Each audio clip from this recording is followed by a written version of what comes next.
Adrian Newey, the genius behind three of Red Bull's fastest cars, is moving to Aston Martin. That's right.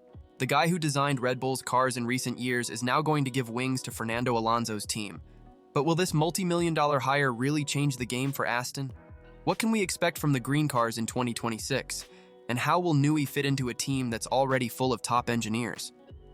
In this video, we're going to dive deep into this story and try to understand what this F1 earthquake means for the future. Stay tuned because there's a lot to discuss.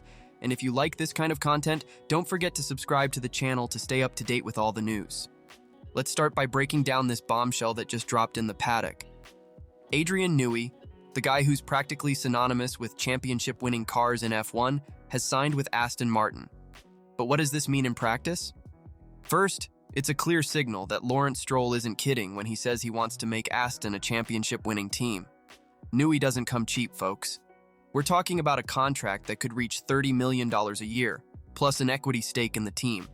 It's a heavy investment, but it shows how much Aston is willing to spend to reach the top. The impact of this hiring goes far beyond the technical aspect. It's a statement of intent to the rest of the grid. When you hire the guy who designed 13 world champion cars, you're sending a clear message. Aston Martin is here to fight for real. It's like the team has instantly upgraded its reputation. Suddenly, that team that was seen as an ambitious project still under construction is now being regarded as a real threat to the big players. But it's not just Newey's name that Aston is buying. It's all his experience in turning teams into title contenders. He did it with Williams in the 90s, then with McLaren, and more recently with Red Bull. The pattern is clear. Wherever Newey goes, titles tend to follow. And that's exactly what Aston is betting on happening now.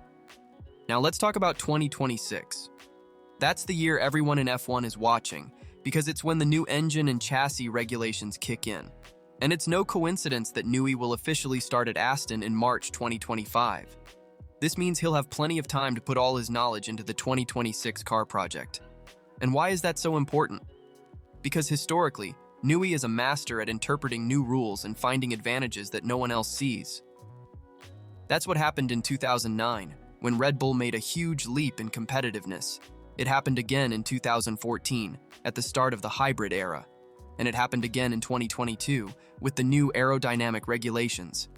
Whenever there's a big regulatory change, Newey seems to have that extra something to make the difference.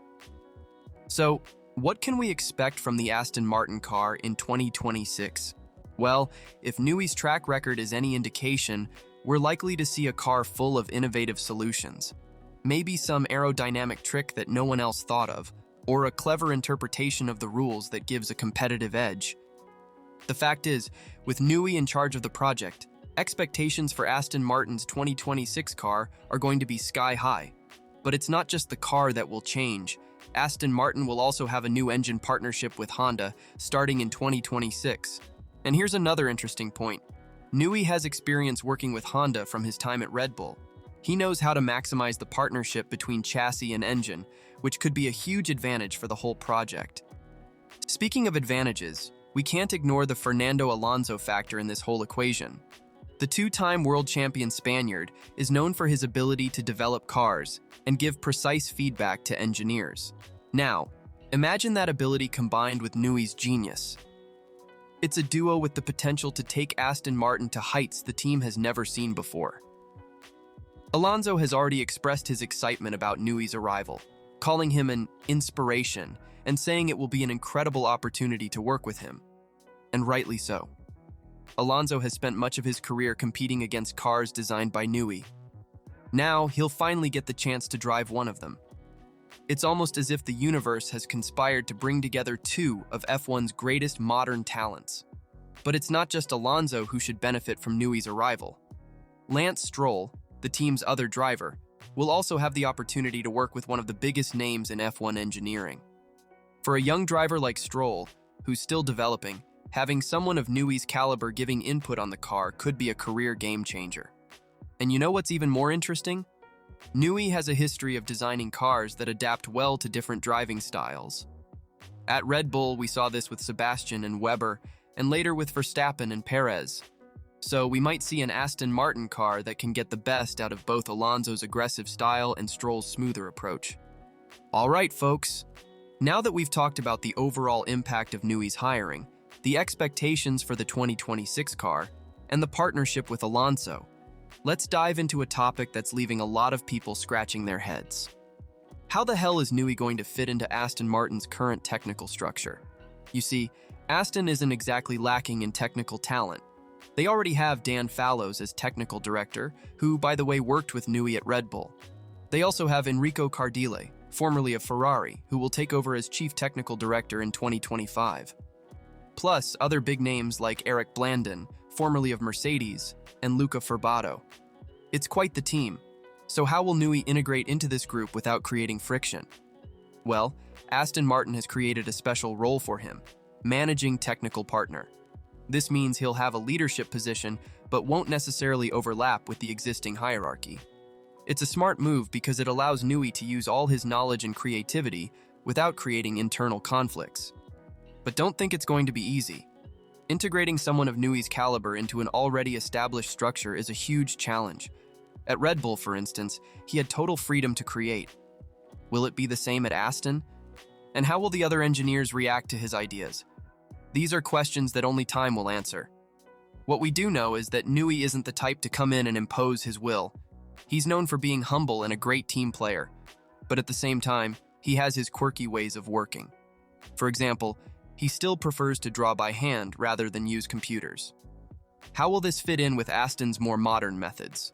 That's another interesting point to keep an eye on. Before we wrap up, let's talk about an aspect that many people are overlooking in this whole story: the psychological impact of this hire on the rest of the grid. Think about it. Red Bull, which has been dominating in recent seasons, just lost its brightest mind. And not to just any team, but to a rival that's clearly eyeing the top spot. This messes with everyone's heads. Red Bull's engineers now have to prove that they can maintain the level without Newey. The other top teams, like Mercedes and Ferrari, suddenly have one more serious competitor to worry about. And the mid-grid teams? Well, the bar to reach the top just got even higher. For Aston Martin, the effect is the opposite. There must be an enormous morale boost. Imagine what it's like for the team's engineers knowing they'll be working side by side with Newey. It's like a mid-table football team hiring Guardiola as their coach. This psychological factor could be just as important as any technical innovation. After all, in F1, confidence and motivation make all the difference. And in this regard, it seems like Aston Martin just took a quantum leap ahead of the competition. Will we see Aston Martin fighting for titles in 2026, or will the challenges of integrating Newey into the team be greater than expected? The truth is, only time will tell. But one thing is certain, the next few years in F1 are set to be exciting. So what do you think? Will Aston Martin be able to replicate the success Newey has had with other teams? Leave your opinion in the comments. And if you enjoyed this video and want to stay updated on all the latest F1 news and analysis, don't forget to subscribe to the channel and turn on notifications. That way, you won't miss any content. Thanks a lot for your attention. See you in the next video.